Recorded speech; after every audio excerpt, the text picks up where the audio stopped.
Weight-Free Wellness Podcast, number 6.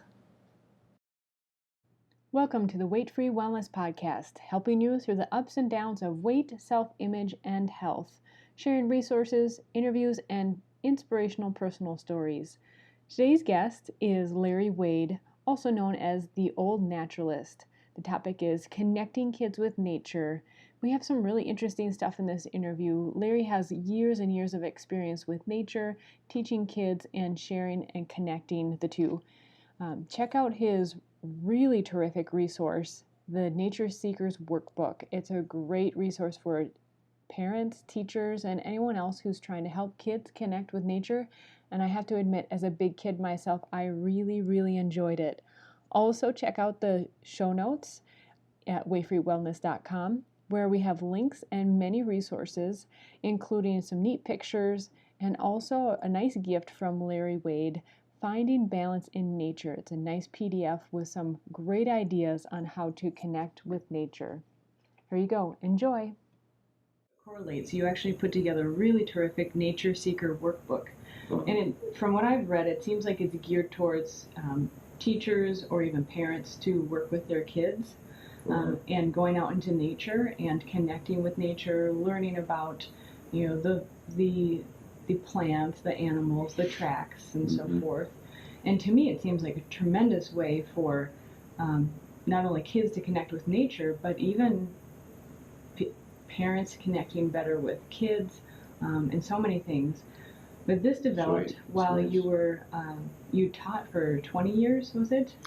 I've taught, I just want to back up and say one thing about that, is that when you were talking, it reminded me of, there's, developmentally, this is, I'm making this up, I mean, this is just what I've observed, I haven't read this, but developmentally, for children, there's a window where they're really open to the earth and the teachings that can help them be good guardians, be stewards of the land. And that is like, kindergarten to about halfway through 5th grade. And then after that, the hormonal piece becomes really strong and just sort of overtakes the body.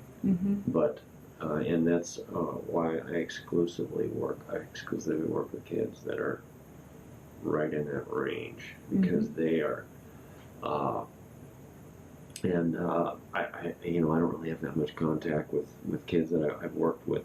I was Hopkins District Naturalist for 4 years. That was like the best job. Yeah. So you worked within the district, not just one school? I worked in 6 schools. And I remember driving through like Hopkins one day. And I distinctly remember this. I was driving through Hopkins, and I felt like any home that had a kid in it, I was impacting them. And I would see it because I worked with them from kindergarten through 6th grade. I work with them, maybe 4 or 5 times a year. Once you start making a connection with, like teaching, it's all about connecting. If you can, really connect with a kid and either, maybe, try to, when I go into a classroom, I try to learn as many kids' names as possible. That's one form of connection. And, a lot of caring, and, but to get back to your question, I think I just got off track. When I was a kid, I grew up in Southern California, and when I was a kid, I grew up in a very rural area, in a canyon, that had, it was extremely wild. This is California, which is like, it's hard to believe. But anyway, it was the last remaining area where the California condor lived. There's black bears up there, mountain lions, and I grew up in the 50s, and that, television, we got one channel, and it was a green little screen about that big. So Looks like you showed about 6 or 8 inches. It was like very small. Yeah. It was not a big thing. So it was an old iPad. yeah, it wasn't that good. And life was about entertaining yourself outside, and it was that was a great place to grow up, and that's still impacting me. And then of course when I went into junior high and high school, it completely went a different way and sort of left that whole thing, except I did go backpacking with my folks a lot, so I did stay connected that way. And then I went to college, and I started studying. I went to this Marine lab, and that's when my life really changed, because then I felt like I came back to myself of who I was, and I studied there, and then I started working on ships as a biologist, and studying dolphins and with different types of whales, and so I thought that was that's who I was going to be for the rest of my life, and but then I'm 30 years old, and it came to a crossroad, because my career was taking off. I could see that things were gonna I was getting some notoriety, and do I want to be at sea 6 months out of the year, or do I want to start having a family? And so I chose to my wife and I started having our family, and that's when we moved to Minnesota. In certain months there's big topics to study, and this fall we're going to be doing it with, again, 2nd or 3rd grade kids, these grasshopper studies, and I'll catch all these grasshopper different species. I catch about 6 different species of grasshopper, and I'm in these tanks, and it's insane. And it's a really interesting experience for me, because taking them out of their environment. So I have a responsibility not only to the kids but to these hoppers, and I need to keep them alive. How many are there? When you say tanks, I imagine. I have these. I have to manage this thing. So I grow this wheatgrass in there, and then they they're in there, and there's maybe 3 or 4 in each tank. And then then there's specific things that the kids are doing. They're sketching, and they're identifying. They're observing their behavior, and then if somebody's halfway aware, they'll realize, like, hey, there's grasshoppers out in my neighborhood. Yeah. I'm going to go out and check them out and see what they're like, and that's really an exciting time. But last year I realized the best thing I could do is I would catch them maybe over the weekend. I keep them for 1 week, then I release them on Friday. And so I would try to keep that up for a 5-week period. Wow. And it's a lot about being a partner, and respect. How do you pass that on to the kids, that sense of being a partner and respect? I probably not as well as I could. I tell them, I tell them that little story I just told you about, did they want to come in here and sit in that cage for a week? I don't know. I don't think so. I caught them on the net. And so, I do pass that, but like I said, it's really about, I want them to, and then the species diversity is really interesting, that all living things are unique. And, it's a grasshopper. Well, it doesn't look, they have different qualities, they have different behaviors, so. From other grasshoppers? Yeah, each species is extremely very unique. So you talk about having the kids do drawings and so forth. Is it, how do you, I imagine people wondering, well, how would I get my kid to focus on that? Like, the workbook is really neat, and there's, Okay. I think there's a little bit longer exercises, some shorter exercises that to work with. And it's implied too that, and I think you even mentioned specifically, I'll have to look in my notes. Right here, I have highlighted. So one of the exercises is the my life as an oak. So you create a narrative about you as a tree and your whole life. Is that a writing exercise? Yes, it's a writing exercise. Yeah. And I have highlighted that you write here, writing about a tree or any living thing creates empathy. And I would say, at this time, I usually don't get into political type discussions or anything, but there's no doubt that this time in our history, empathy seems to be lacking. And what an interesting thing where you can take a kid through a writing exercise, or at least get them into their imagination and connecting with a tree and imagining themselves as if, because that's the exact thing is, put yourself in someone else's moccasins, walk a mile in someone else's moccasins is, it's the empathy thing. And what a neat way to not only connect the kids to nature, which we can certainly have more empathy for, but as a way to expand that as a concept into our lives. Absolutely, yeah. Years of teaching that just ring in your mind every once in a while. Do I have a favorite story? I should have one. Or favorite activities, like you have to do this each year. Okay. In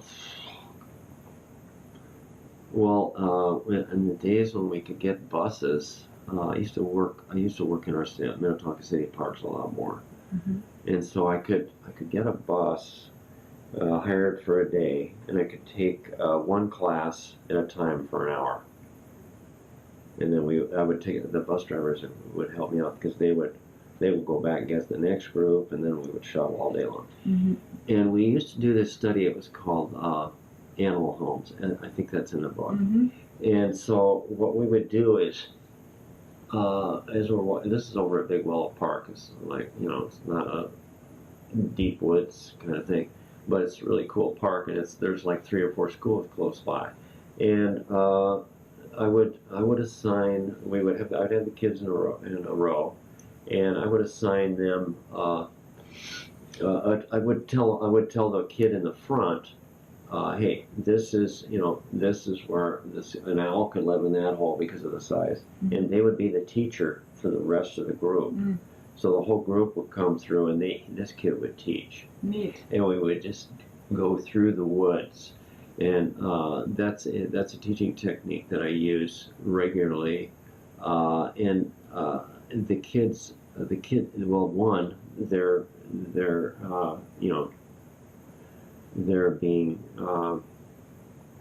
the teacher, so that's cool. And there's so much learning going on between the kids who are the teachers and the kids that are in the line that are the students, and it's just really empowering. It's very empowering. So I love doing that. We always have I also use a park, Lone Lake Park.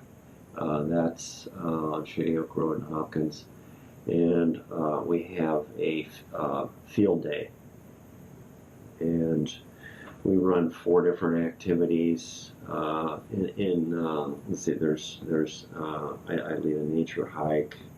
We have a pond study, so if there's a wetlands piece, we're identifying aging trees. That's another one, and then we have an art lesson of where they're using pigments from different types of flowers or plants, and then they're making these smear drawings.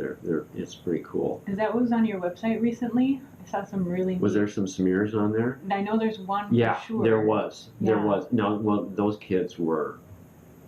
They did amazing. Those kids were incredible. Yeah.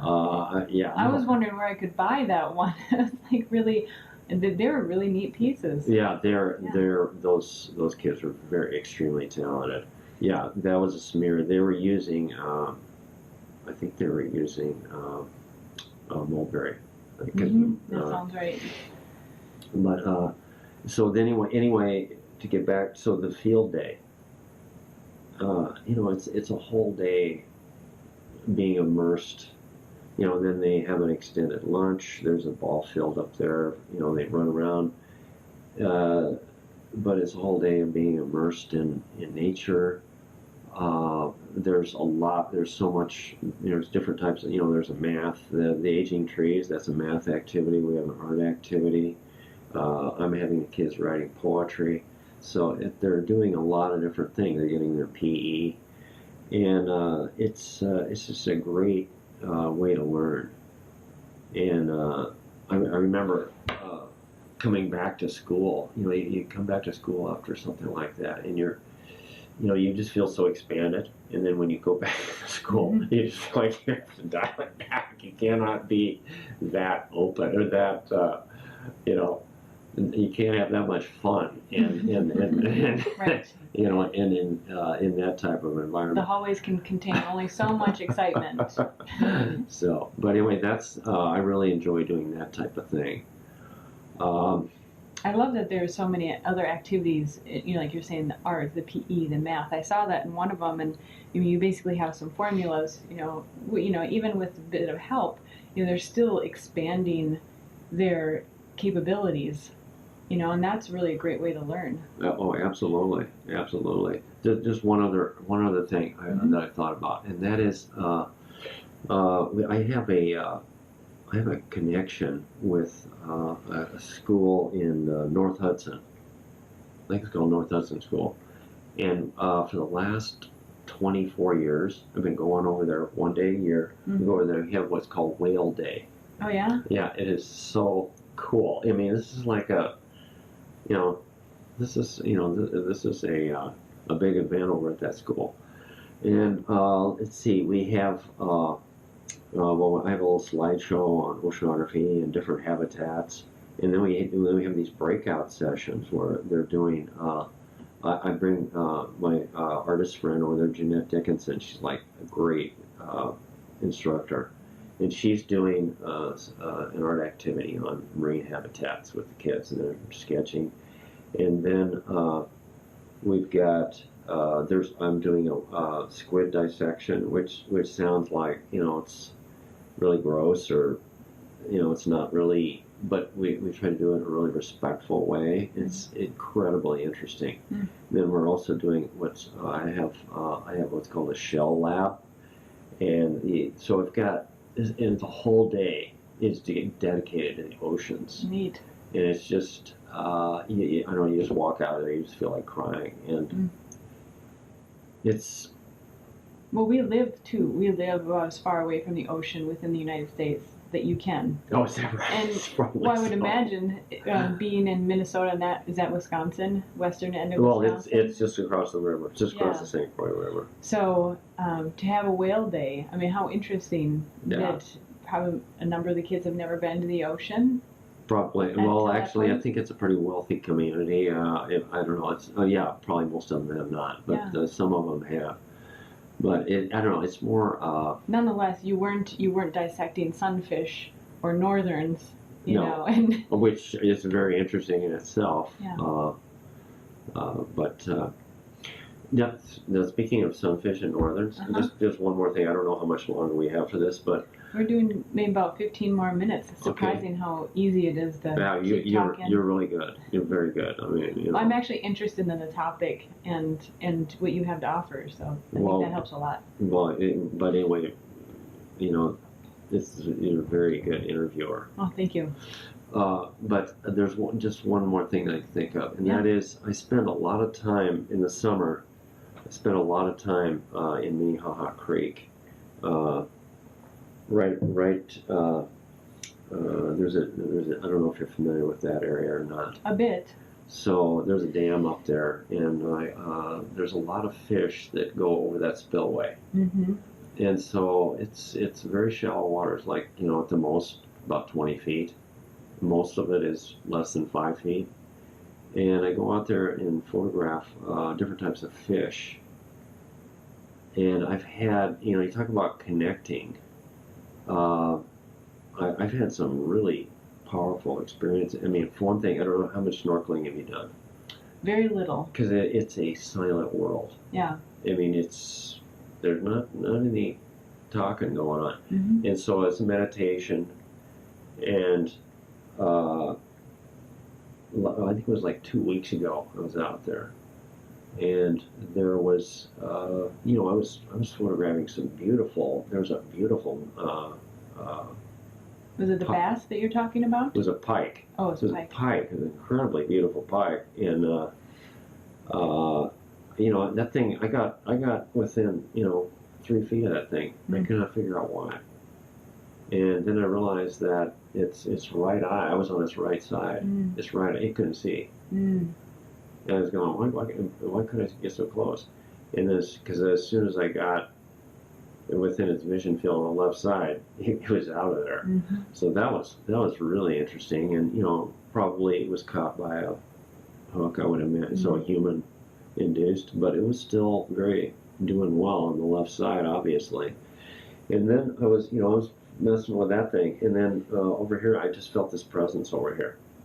And I turned around, I could see there's a huge muskie.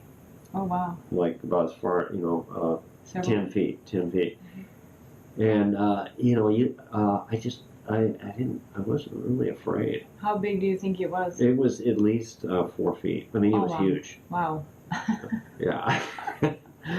It was, and I just sort of, moved up, and I just tried to honor it, because it was very impressive. It was extremely beautiful. Mm-hmm. Could it have been threatening to you? It could have been. I didn't feel any fear.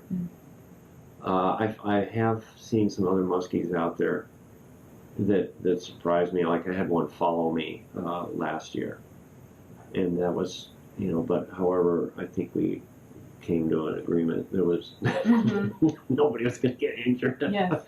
So it was a friendly encounter. Yeah, it was. But I really, that's a world that I really connect with. You were talking earlier, actually, before we started recording, about your voice through writing and how you really enjoy writing. And I remember reading one of your posts about the bass in the lily pads. Okay. And you kind of shared what you were thinking and feeling during the time, which was neat. I mean, because how many of us actually would do, have a snorkeling experience, and then kind of just sharing that encounter was pretty neat. I'm not sure which one you're talking about, but under a lily pad, if you're snorkeling under a lily pad, there's the light it changes color because it's green. And so there's this green light in there.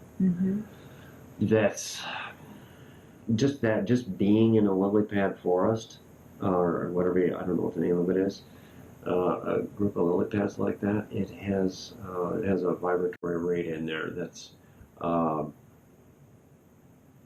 it makes you, if you stop and really listen and feel it, it impacts you. I mean, I'm still being impacted by it, just talking about it right now, because I think I believe what you're talking about is that bass hanging in there, and that just sort of painted the whole picture. So. Well, speaking of pictures, you do have some really beautiful pictures on your website. I think the illustrations in your book are terrific too. They're very clear, and whoever was helping you with that. Jeanette did that. Yeah. Jeanette and Amy did that. Jeanette did the cover on that. And yeah, she's I've been working with her for I had both of her kids in my class, and then I started realizing what a great teacher she was, and we taught some adjunct courses for teachers for several years, and then they cut the funding for that in the district. So now we're doing another thing, which is pretty good. So. Mm-hmm. So yeah. Well, I find this would be a terrific resource. You say on the back, your Nature Seeker workbook is about awakening your senses, connecting to the beauty found in your neighborhood. It is a creative, experiential, and interactive, which I find very true for parents and teachers connecting kids to nature. And I like too that in a number of the exercises you do suggest, look in your neighborhood, see, take an assessment of the trees and the animals that are just in your neighborhood. Absolutely, and so many of us talk about going up north.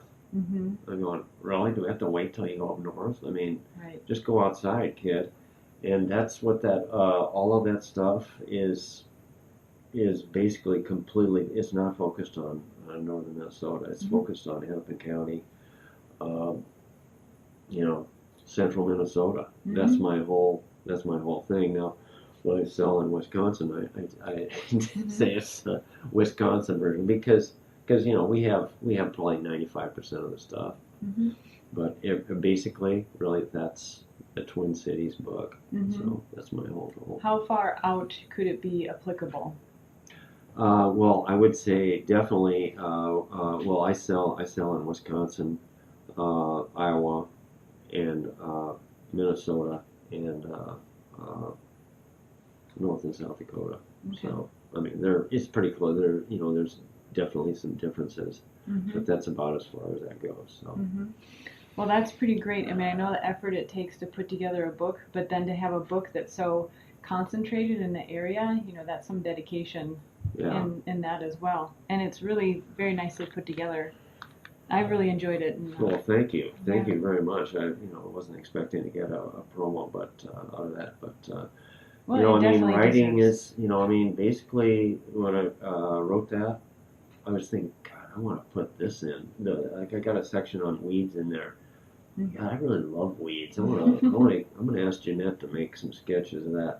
And so, it's really about things that I just really value, mm-hmm. and I want to, I'd like other people to value them too. So that's where a lot of that came from. And also just working with kids for so many years, mm-hmm.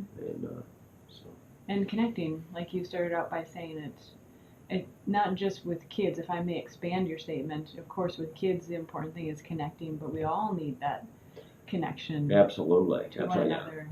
Absolutely. I've been working with what's called Ridge Point, and then also one of the other senior facilities.